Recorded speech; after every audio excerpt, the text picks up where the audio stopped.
सदगुरु सुखराम जी महाराज ने धन्य हो धन्य हो धन्य हो। ध्यान समाधि का ये 6वां भाग आपकी सेवा में यहाँ हाजिर है। अभी तक हमने 5 भाग को सुना। मेरे सभी चाहने वाले प्रेमी भक्तजनों को मेरा राम राम सा। पिछले 5 भाग में आपने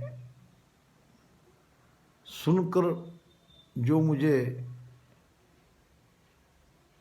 कुछ प्रश्न पूछे, इसका मतलब बहुत सारे जिज्ञासु ये मेरे वीडियो को सुनते हैं और शंका समाधान के लिए पूछते भी है और कुछ कुछ तो मुझे बताते भी है।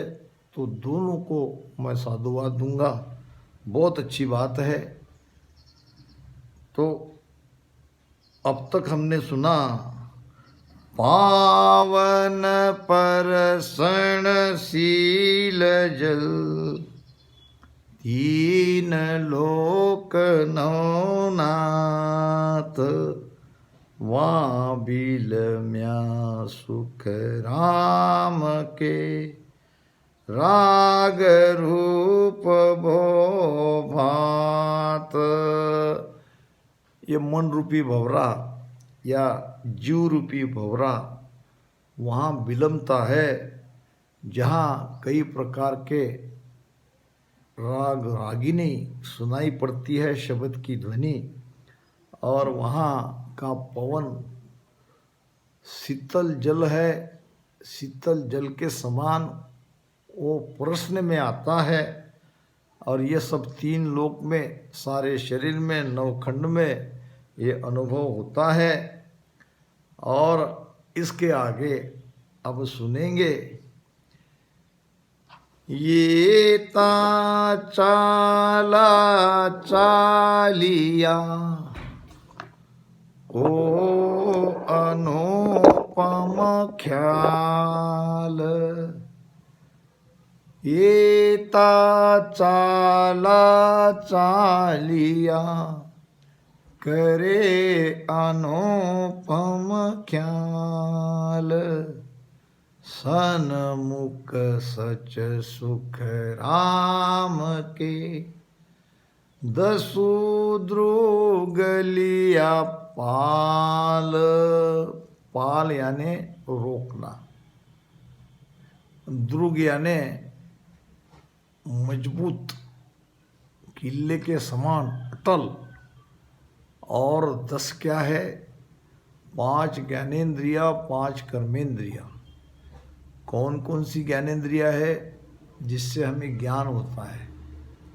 आँख से देखने का ज्ञान, नाक से सूंघने का ज्ञान, रसना से स्वाद का ज्ञान, रस का ज्ञान, कान से सुनने का ज्ञान, त्वचा से स्पर्श का ज्ञान। यह है 5 ज्ञानेंद्रिया। 5 कर्मेंद्रिया मुख से बोलने का कर्म करते हैं और गुदा से मल विसर्जन और लिंग स्थान से पेशाब विसर्जन, पैर से चलने का काम और हाथ से काम करते हैं। इस प्रकार ये 10 दर्गपाल है शरीर के। अब इनको रोक लिया, बस में कर लिया सत्सबद नियंचर ने। सन्मुख सच सुखराम के 10 दर्गपाल ये सब सन्मुख हो गए, हमारे बस में आ गए। ये ता चाला चालिया करे अनुपम ख्याल। ऐसे भजन में ये अनुपम ख्याल आते हैं कि जो कई प्रकार की चाले ये 10 दर्गपाल हमारे साथ कर रहे थे, ये सब बस में आ गए, सबको घेर लिया गया। 52 चौवटा 20 ले फिरिया गली अनेक विध विध का सुख राम के दर्शन परसन पेक। चौवटा कहते हैं चौराहा को। 52 चौवटा 20 ले, यानी 52 अधिक 20 72। 72,000 नाड़ियाँ है प्रमुख, ये चौहट्टे है। और चौहट्टे से कई गलियाँ निकलती है, और गलियाँ है नाड़ियाँ। 72,000 नाड़ियाँ ये गलियाँ है, और 72 प्रमुख नाड़ियाँ 72 चौराहे हैं। 52 चौवटा 20 ले, फिरिया गली अनेक। यानी नाभि में जो समान वायु है, जब ये प्राण अपान का मेल होता है, पिचम का रास्ता उससे खुल जाता है, और ये शब्द या हमारा सारा ध्यान, हमारी सारी चेतना, पहले तो ये 72 नाड़ियों में ये फैलती है। फिर गली यानी सारे छोटी बड़ी सूक्ष्म अति सूक्ष्म 72,000 नाड़ियों में ये सब शब्द फैलने लगता है शरीर में। इन नाड़ियों के द्वारा, इन गलियों के द्वारा हमें भजन की जानकारी होती है, ध्यान की जानकारी होने लगती है। विध विध का सुखराम कहे दर्शन परसन पेक। इस तरह से कई तरह के हमें दर्शन होते हैं, यानी शब्द शरीर में उसकी अनुभूति होती है, उसको परसा जाता है। इसमें कम ज़्यादा कई प्रकार के विधि का ये अनुभव आने लगता है। 3 चौवटा राग हुए, 2 ज्ञान विचार, 6ठे में सुख राम के, सब तत छानन हार। अब ये चौराहे और महाराज ने दूसरी तरह से समझाया है। 3 चौवटा राग हुए। राग का मतलब क्या है? इसमें रीझ जाते हैं, राग में रीझी तो जाते हैं।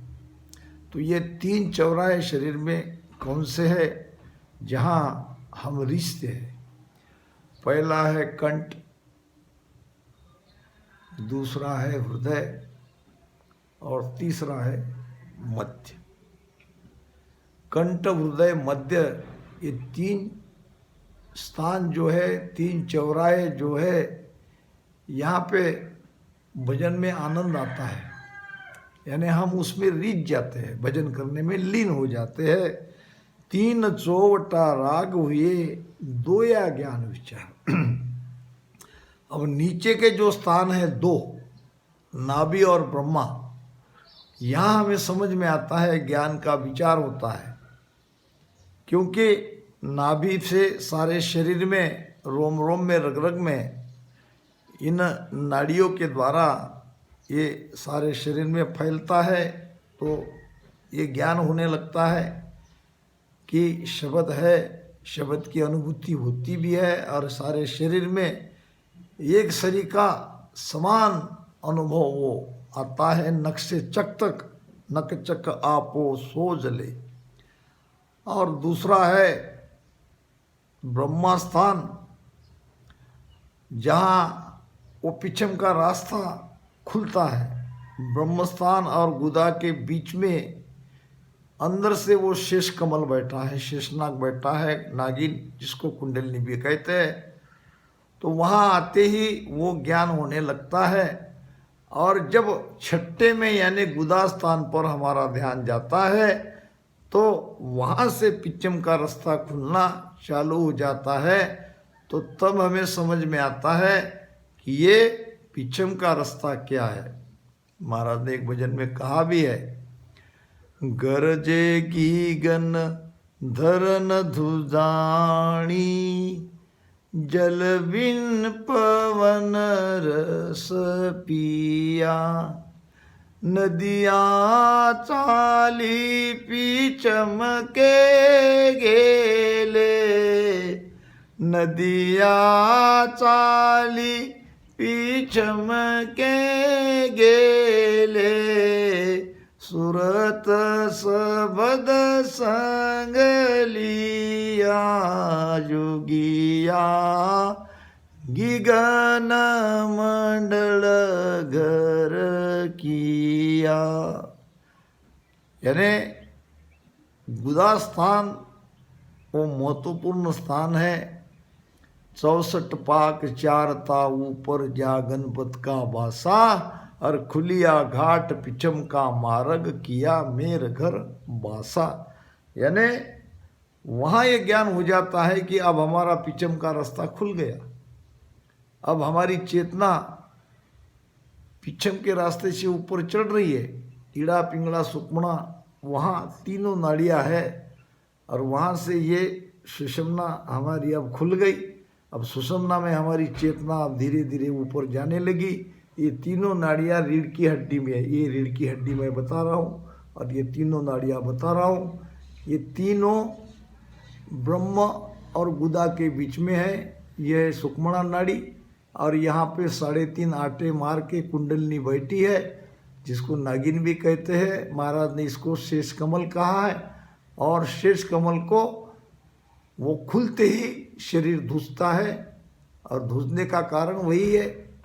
अब वहाँ पे ब्रह्म स्थान और गुदा के बीच में ये छठवां जो स्थान है, और ये नाभि में है। ये 2 जगह ज्ञान भी होता है, और जब वो पिछम का रास्ता खुलता है तो महाराज कहते हैं, सब तत् छट्टे में सुखराम कहे सब तत् छानन हार। अब तत्व का निर्णय हो गया, अब वो नाथ का द्वार खुल गया। अब वहाँ से हम अब आगे बढ़ेंगे। अब यहाँ रुकने का कोई कारण नहीं है। अब भीतर के किसी भी चक्र को कुछ भी अनुभव नहीं आएगा। सारे चक्र को छेदन कर लिया, सारे कमलों को हमने पार कर लिया।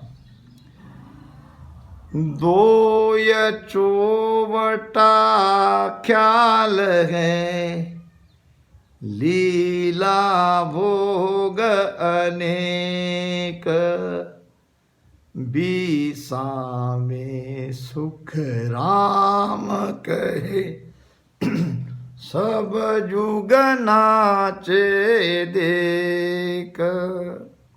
अब 2 चौटा 2 चौक, यानी सगुण और निर्गुण, या साकार और निराकार, या माया और ब्रह्म, ये तो एक भक्ति करने का एक ख्याल मात्र है। इससे आत्मा का आना जाना नहीं मिटेगा। सुख मिलेगा ऐसी बात नहीं है, कुछ नहीं मिलेगा, मगर यह सब शरीर के स्थित है। 2 चौटा ख्याल है, शरीर का सुख जरूर मिलेगा। आत्मा बंधन से मुक्त इन 2 भक्तियों से नहीं हो सकती, चाहे सगुण कर लो चाहे निर्गुण कर लो। लीला भोग अनेक, इसमें कई प्रकार की लीला है, भोग है, सुख है, माया के चैन है, माया के सुख की प्राप्ति होती है। बीसा में सुखराम के सब जुग नाचे देख। बीसा में यानी विषयों में, विषय का सुख सारा संसार ले रहा है। सब विषयों के सुख के पीछे पागल है, सब उसमें लगे हैं। सबको माया चाहती है, सबको माया प्रिय है। और कोई बिरले ब्रह्म तक जाती भी है तो माया और ब्रह्म तो एक ही है। ये तो माता पिता है, चाहे माता की भक्ति करो चाहे पिता की भक्ति करो, आना जाना नहीं मिटेगा, जीवात्मा बंधन से मुक्त नहीं होगी, तो सारा संसार विषय सुख में, माया ब्रह्म के सुख में नाच रहे हैं। सब माया ब्रह्म की भक्ति कर रहे हैं। सत्स्वरूप आनंद पद की भक्ति कोई बिरला ही समझ रहा है और बिरला ही कर रहा है। सब चौवटा के बीच में हाटा माल अनेक, विध विध का सुख राम के, खेल तमाशो पेक। सब चौवटा के बीच में हाटा माल अनेक। इन सभी भक्तियों के करने से इसमें अनेक प्रकार के सुख सुविधा के हाट बाजार लगे हैं। इसमें सब माया के सुख के बाजार लगे हैं। सब चौवटा के बीच में यानी सगुण निर्गुण के भक्ति के करने से हाटा माल अनेक। अब उस हाट में बाजार में माया के सुख की प्राप्ति के अनेक उपाय वहाँ उस हाट में मिलेंगे, दिखेंगे, और वही वो ले जाते हैं। विध विध का सुखराम के, खेल तमाशो पेक। इसमें कई तरह के खेल तमाशे, पर्चे, चमत्कार, रिद्धि सिद्धि, ये सब कुछ इस भक्तियों के करने से मिलते हैं। या माया आड़ी फिरे, लूल लूल लागे पाय, कांचे को सुख राम के, राखे या उलझाय। या माया आड़ी फिरे, इन साधनों से माया के फल की प्राप्ति होती है और माया आड़ी आती है और सब माया के पैर पकड़ रहे हैं, झुक झुक के फल प्राप्ति की आशा कर रहे हैं। वो माया आड़ी आ ही रही है और ये माया के पीछे पड़े हैं। लुड़ लुड़ लागे पाए, और ये सब कच्चे हैं। ये भक्ति, पक्की भक्ति की निशानी ये नहीं है। अगर माया के सुख की प्राप्ति कोई करता है तो ये कच्चा है। काचे को सुखराम के, राखे या उलझाए। कच्चे शिष्य को ये माया, कच्चे भगत को ये माया उलझा देती है, अपने पंजे से निकलने नहीं देती है। तो ये सब माया ब्रह्म की भक्ति करने वाले माया के फल की प्राप्ति के लिए ही भक्ति करते हैं। ये सब कच्चे हैं और इनको माया अटका के रखती है और ये उसमें सब उलझ जाते हैं। हम सारी विध देख के, लियो तत् विचार, छाड़ी अब सुख राम के, माया चौपड़ सार। महाराज फरमा रही है, हमने सब ये सीख लिया, माया को समझ लिया। माया कितनी भयानक है, कैसे जीव को अपने काबू में रखती है, ये सब कुछ हमने समझ लिया। माया ब्रह्म का खेल सब मैंने भीतर में जान लिया। हम सारी विध देख के लियो तत्व विचार। अब तत् का विचार लिया, ब्रह्म का विचार किया, और ये माया ब्रह्म से उस स्वरूप अनंत पद के देश में जाने का विचार किया। वो भेद मैंने लिया और छाड़ी अब सुखराम के, माया चौपड़ सार। ये माया का जो जाल बिछा है, चौसर बिछा है, इस खेल को मैं समझ लिया और सारे खेल को मैंने छोड़ दिया। प्राण पुरुष को पकड़ियो, शिव गण लियो हाथ, ले नारी सुख राम के, निरपक बोली बात। अब ये प्राण पुरुष माया में लिपटा है। ये जीव माया ब्रह्म की प्रथम संतान होने से स्वभावता ये माया के पीछे लगा हुआ है। अब इसमें से इस जीव को, प्राण को, चेतना को या आत्म शक्ति को अब माया से बाहर निकालना है, तो इसको पहले तो समझना पड़ेगा। पकड़ना यानी समझना पड़ेगा कि ये है कहाँ। तो ये सारी चीजें हैं श्वास में, इसका आधार है श्वासा, यानी आत्म तत्व तो जरूर श्वास से बाहर है। महाराज ने कहा भी है,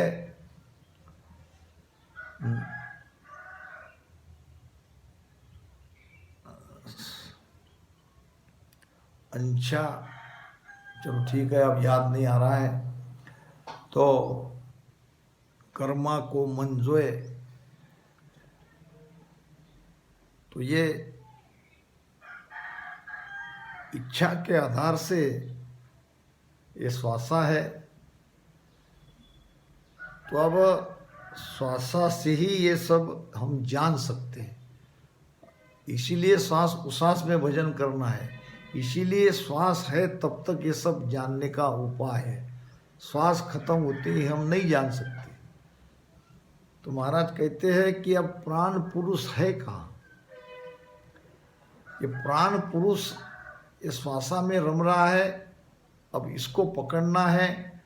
तो अब श्वास उश्वास में ही भजन करना पड़ेगा। प्राण अपान को जब अब मिलाते हैं तो ये प्राण पुरुष को हम पकड़ लेते हैं, और उसको आगे ले जाने के लिए शिवगण चाहिए।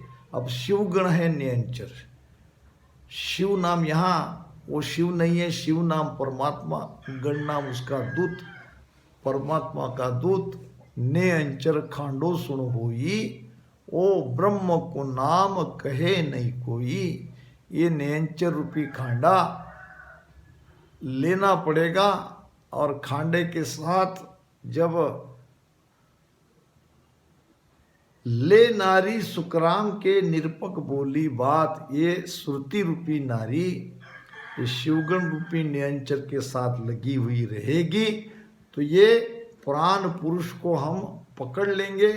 केवल पकड़ नहीं लेंगे, उसको धीरे धीरे पिंड से ब्रह्मांड की तरफ ले जाने में कामयाब होंगे, सक्षम होंगे। अब ये सुरती निरपक है। अब सुरती निरपक होकर यानी पक्षपात रहित ये नियंचर के पीछे लगती है और लगी हुई रहती है, ये एक पल भी उसको नहीं छोड़ती। तो इस प्रकार सुरती शब्द के योग से हमारी प्राण को, चेतना को नौ द्वार से बाहर निकालने का हम सारा प्रयास कर रहे हैं। यही है भक्ति करने का कारण, भजन करने का कारण। तीन नार नर दोयले, खोली पोल विचाल, सुख रामदास आगे दशा, थर रयते रूपयाल। आगे जाने का मतलब पीछम का रास्ता खुलना, और थर्रया यानी थरथराट होना। पाताल में थरथराट हो जाती है, सब नगरी धूजने लगती है। और वो रास्ता कैसे खोला जाता है तो विचार से। खोलू पोल विचार, तीन नार नर दोयले। तीन नार ईड़ा पिंगला सुक्मणा, वहाँ तीनों नाड़ियाँ है। जैसा मैंने कहा कि ये तीन नार वहाँ पीछे के रास्ते में है। ईड़ा नाड़ी बाएं नाक से सीधे बाएं अंडकोश तक जाती है। पिंगला नाड़ी दाएं नाक से सीधे दाहिने अंडकोश की तरफ जाती है। और हम देखते हैं कि छोटे बच्चे का अंडकोश हिलता है, क्योंकि ये ईड़ा पिंगला इन नाड़ियों के द्वारा श्वासा वहाँ तक जाती है। तो ये तीन नार है, बीच में है सुषुम्ना। सुषुम्ना का रास्ता कुंडली ने बंद कर रखा है, शेषनाग ने।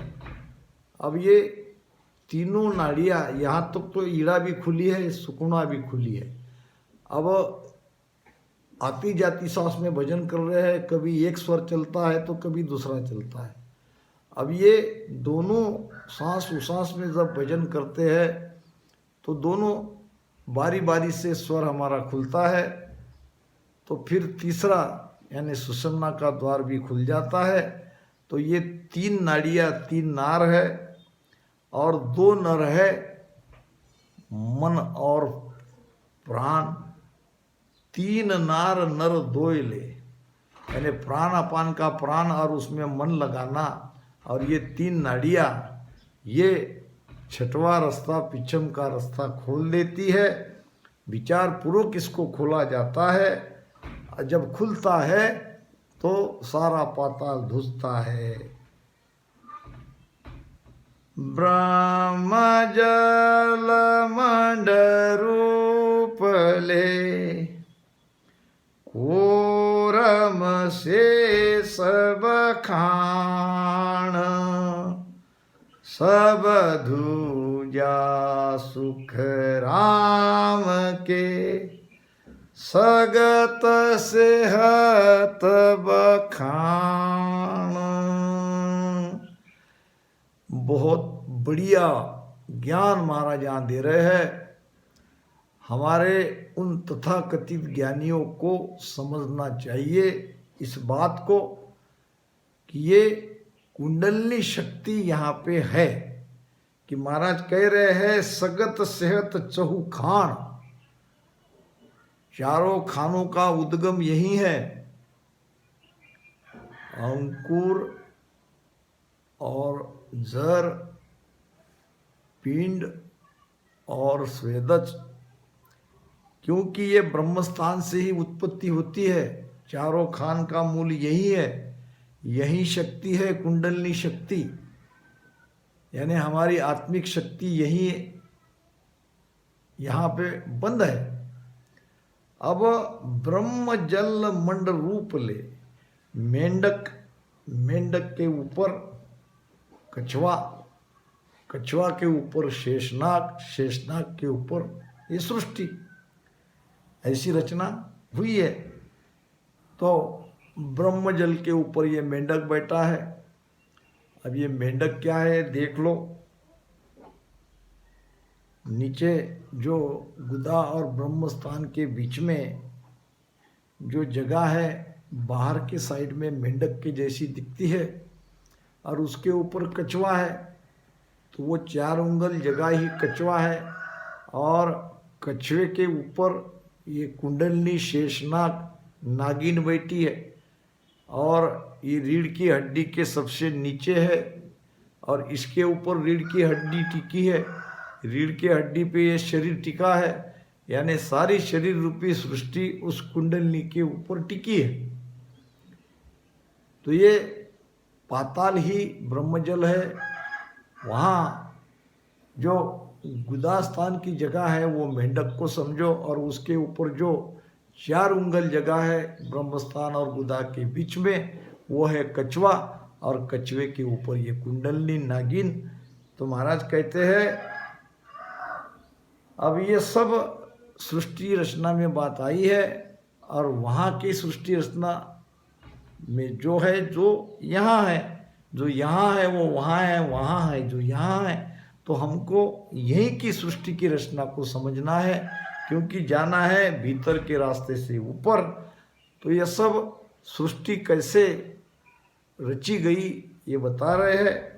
अब सब दूजा सुखराम के, यानी जिसके आधार से सृष्टि टिकी है उसको अगर धक्का लग रहा है, वो अगर जग रही है, ये कुंडलिनी शक्ति जगते ही चारों खानों में, यानी जीव जंतु जो भी है, यानी बाहर में तो सब धुसते हैं, तो अंदर में भी तो सब सृष्टियाँ है, तभी तो हम अलग अलग योनि में जाते हैं। तो सब के सब धूज रहे हैं, कुंडलिनी शक्ति जगते ही सारा शरीर धूजने लगता है। इन्हीं शब्दों के साथ इस 6वें भाग को यहाँ पर हम समाप्त करते हैं। आगे 7वां भाग प्रारंभ होगा। राम राम साहब।